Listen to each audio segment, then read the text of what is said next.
Hello, Narnach here. Welcome back to Path of Exile. It is time to run our very first map. Rather than doing the usual tier 1 map though, because we've seen those all and they're kinda boring, we're gonna run a tier 2 map. We're gonna run the channel, because we haven't run this one in quite a while. I just actually went back through all the maps I ran with my Frostbolt caster. Channel wasn't amongst them, so I think it's nice to run. I'm running it as a blue because, well, currently we are level 71. We're so in terms of gear, so we're just gonna run some maps and actually, get some experience, get some item drops, and just improve ourselves a little bit. So we're not gonna push the challenge level too far just yet. So we got 2 additional Rogue Exiles. That's always a nice catch in terms of item drops, and monsters poisoned on hit, which is something that we can deal with it a lot better than an energy shield based character would, because we have a ton of life regen. So chances are in most poison we're just gonna shrug it off and don't care. In addition to this, we're gonna add some sacrifice fragments to it, because I'm drowning in the things and we never actually get the one that we're missing, the top right one. So every sacrifice fragment that you add will increase the item quantity by 5%. So now we're adding 15% item quantity to it. So that's gonna be a pretty nice bonus. And on top of that, yeah, let's do it like this. Actually, yeah. Let's also add bloodlines, just to make it fun. And we get a ton of extra blue mobs on top of all the item quantity and things like that. So Rogue Exiles, 50% more magic monsters. They poison on hit. All the magic monsters have bloodlines, and the bloodlines also increased our item quantity even further. We get a slight bump to rarity. It's level 69, so this is gonna be fun. So the channel is, I don't think I've actually run this all too often as a pure map. I have frequent encounters with this one as a Zana map though. Most recently yesterday evening on another character. And I actually thought it was a higher tier than just tier 2. Oh, living blood. That's gonna spawn a coagulated blood. Yep, or congealed blood. Fine, same deal. Oh, that's flamebearers. I always thought it was a tier 5 map or something, but actually it's a tier 2. Well, if you encounter it as a Zana map, then of course the difficulty might be a bit higher than normal. But still. The boss of this map is based on the big scary fat bird that you will encounter when you normally encounter the aqueduct. It's the same boss but souped up a bit. Oh, hello there, animated guardian. Bearers of the guardian. So every bearer you kill will boost this guy up by a bit.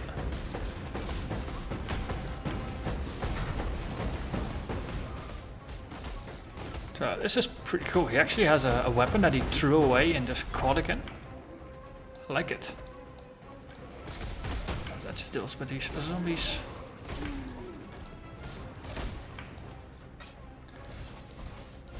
And then we clear this way.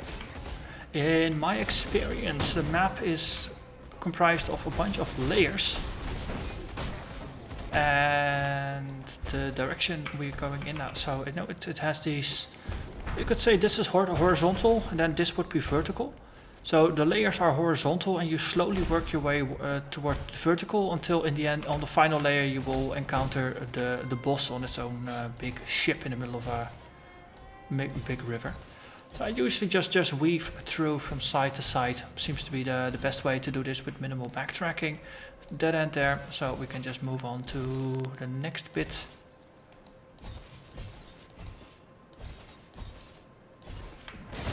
Hello there, alchemists.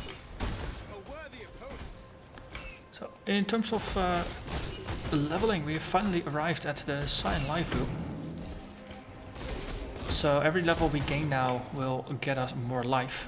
Specifically the next one, that's gonna be the big 14% juicy node. Ooh, that's gonna be Magnus Stonethorn. Also the guy that you don't really wanna deal with. Here, have a totem or something, and then golem. You can have both of them. Okay. Right, let's clear the... I'm gonna say clear the ads, but... we already cleared him. That works too. Right, we're getting distracted though. I think I was gonna go to that level over there. Yeah, I found that just weaving through works the best. Otherwise you will end up wanting to backtrack maybe half the level in order to clear something. But if you're relatively strict about just weaving through and no, not advancing too far, then backtracking is gonna be minimal.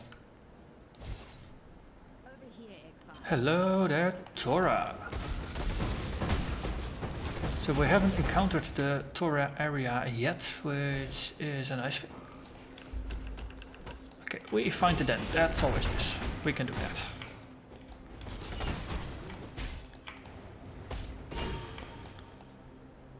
Also, if you take a peek over the edge here, you see down there is actually a landscape. They're just really high up in the sky. Sort of like really high above the dried lake or something. Okay, so further advanced we will find where the den is. So we're gonna run into that eventually, but for now I am gonna stick to this. Oh, hello there, frost bears. And then we whirl out, because that's gonna explode quite hard. Mountain ledge. Oh. Ah, there was a bear that still exploded. The gambler. What are you? Necrovigil! Oh, Necrovigil. Wait, did we kill all of them before they could put a Necrovigil down? Sweet. Normally Necrovigil, the corpses, they put up like a small beacon around them. Roughly the size of one of these frostballs. And inside of that, other Necrovigil monsters are immortal. Which is not fun, because then you actually have to lure them out, you have to blow up the corpses or things like that. And we have no way of dealing with corpses, except for gratuitous violence exploding the corpses.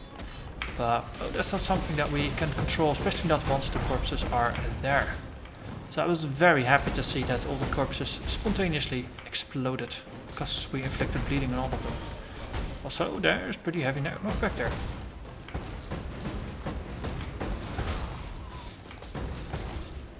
We'll just call in the aid of our totem here. So our life is currently at 3000, which is a bit on the low side. That's why I do want to focus on just leveling up a bit before pushing ahead. Let's just double check the levels here, because I have bumped this once more. So we're now at 1100 damage, because I figured, well, with all the regen kicking in, we can get away with slightly pushing it over and just triggering it less often, but then having more effects from it. Also, it will keep our endurance charges up for longer. So this is gonna bump it to 50, which is okay, because it's at 52 now. Just make sure that we don't overbump it, because then it no longer triggers, which is annoying. Right, so this was the end of this side. Go, oh, is that a, that's a crossover. We can do that.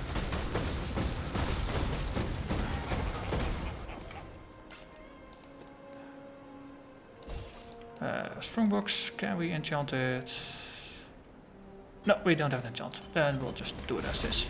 Just gonna explode things. Yeah. Ta ta ta ta ta ta.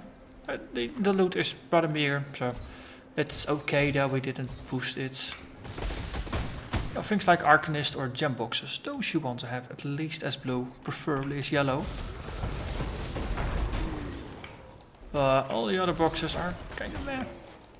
Though, if you've been keeping up with the Path of Exile news lately, a new kind of strongbox has been announced that will drop divination cards, and that will also have the potential to drop silver coins. Speculation is a bit whether silver coins is gonna be a kind of modifier that's just gonna be that could roll on all the boxes, or if it's just for the new box. We've been here before, but not all the way.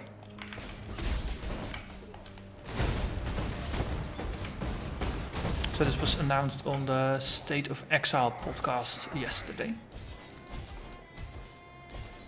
But of course, no, it's 4 days from the recording until we have the Atlas of World expansion, so you don't have to wait too long anymore. Ooh, chaos. Don't have to wait too long anymore until we actually have our hands on everything, but no, the more and more stuff they announce, the more and more excited I get for it. It truly is going to be a fun expansion, I think.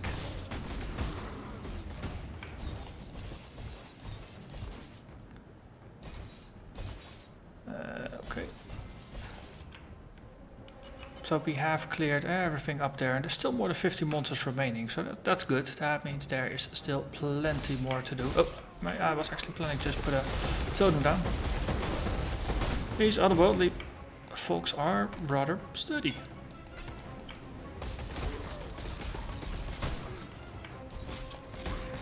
And there's a lot of them. Holy smokes. Union of Souls? Or is this an Onion of Souls? Always funny how... Wait.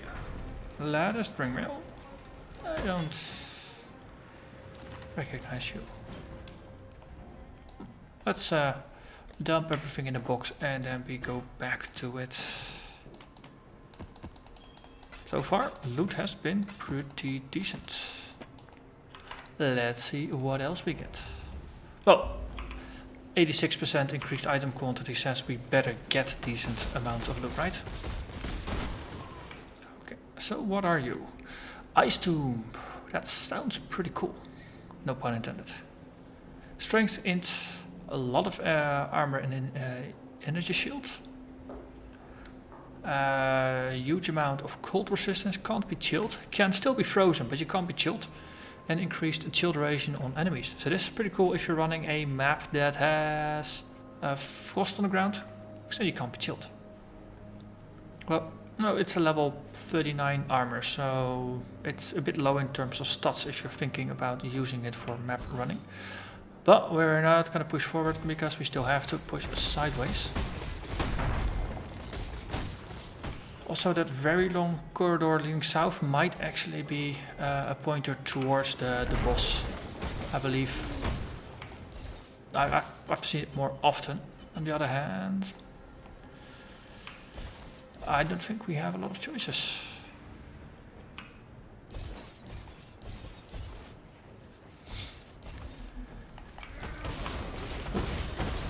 Something is cursing in the back, the guy in white. So nice to explode corpses so Necrovigil doesn't stick. So nice. I believe Necrovigil is more or less universally hated as a modifier. Back when it was still seen quite often, it was lamented. Happy it's no longer seen as often, but it is interesting to see it back every once in a while. It's usually with the challenge leagues, like the all mods everyday kind of deals. Then you see it back, but apparently also when you add bloodlines to your map.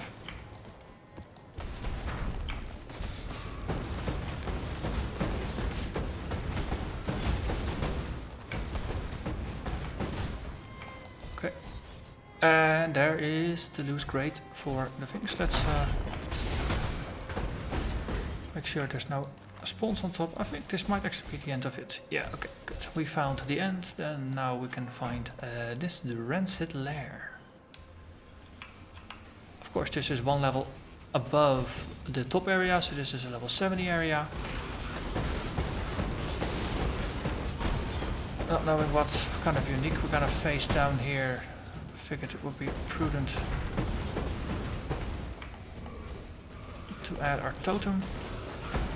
Apparently I don't see a unique yet. I do see a bunch of blues and yellows. But no. Okay, cool. Triumphant Lamellar. So this is armor evasion, but if you notice there is more evasion than armor. So this one is the evasion variation of the endgame armor for a duelist. I would prefer it in reverse, so I actually want the armor version rather than the evasion version. Cause when damage taken, I'm done leveling it, so right click to dismiss it. I picked it up, but I do want the other one. Which currently I can't think of the name. Might be Dragon Scale, not entirely sure. Way you. So let's run back to Torah before we do this, because otherwise the further we move on. Okay, I don't think there's going to be a good way to do this, so let's just get out quickly. So otherwise they will keep following us. So Torah was somewhere on and off to the right.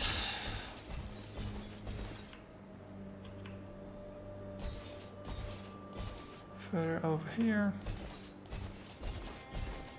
So the arrow that leads you to, yeah, ooh, that's lucky guess. Hello, goodbye.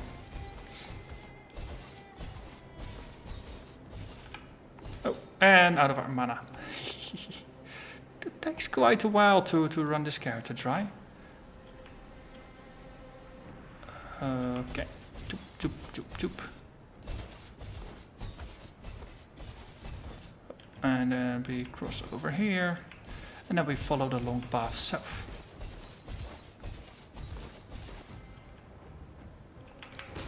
Necro Vigil buddies, oh yeah. Oh, see, so this is what happens if you don't kill them yourself, but if you let your totem do it, then you get the Necro Vigil effect.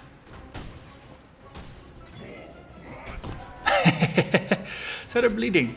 And then when they set one foot outside of their Necro Vigil protective bubbles, they instantly collapse due to the bleeding still being active. That was actually rather hilarious.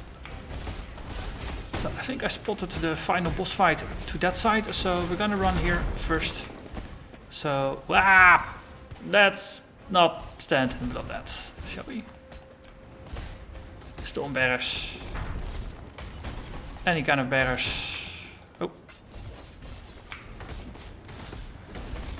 Also powerful crits, so I don't think that's gonna be a fun mix. Spirit walkers.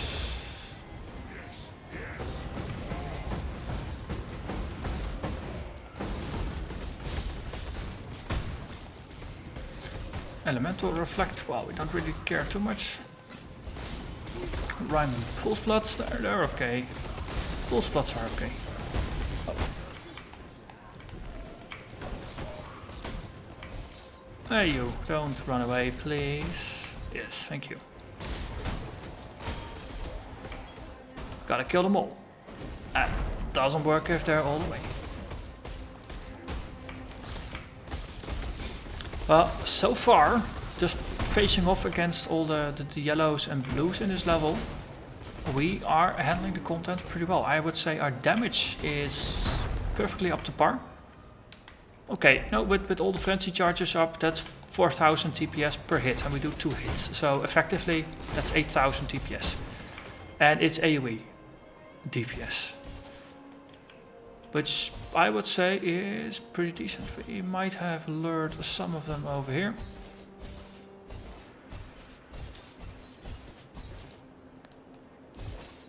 So, pro tip for Whirling Blades: if you cast at the biggest distance, it's actually then you have a little bit of a waiting time after it. So if you do it like this, then there's a waiting time. If you target shorter bits, then you will instantly cast afterwards, so you can go a lot faster that way.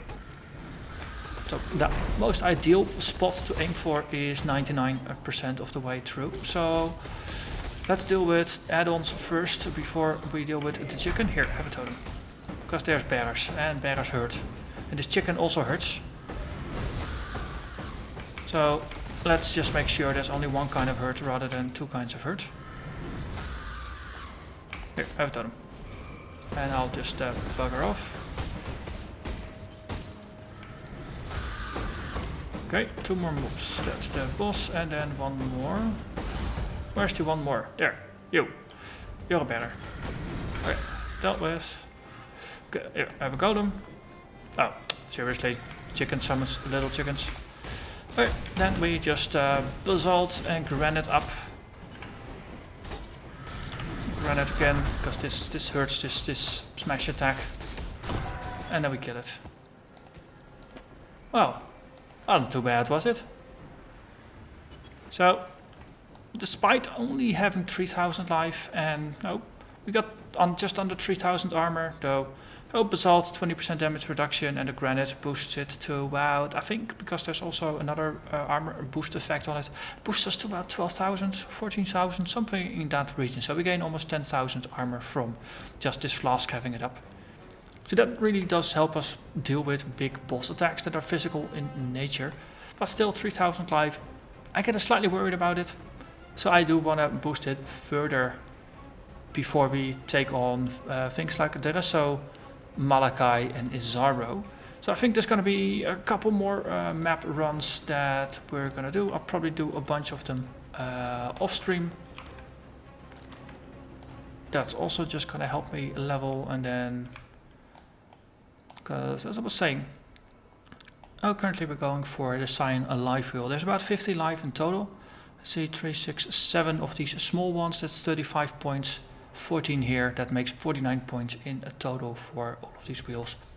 Path of the Warrior is not bad with all the bonuses as well. But I think I wanted to go for Sentinel for armor, evasion and resists. So this is what we're gonna grab, boost our life a bit, see if we can approach the 4000. I probably want to see if I can trade for a better body armor. This is a level 67 one. Item level is decent, but Desert Brigandine, I believe this is late cruel level in difficulty, or in level in strength, rather than what we're finding now. Something on par with the Triumphant Lamellar, which is a level 69, and it might be level 68, maybe level 70 version that will have more armor than evasion, or maybe then one that's balanced. We'll see. Either way, for now, I'm simply going to thank you very much for watching, and I will see you again next time when we do another map or we go for one of the bosses. Depends a bit on how far I can level in between. Bye bye.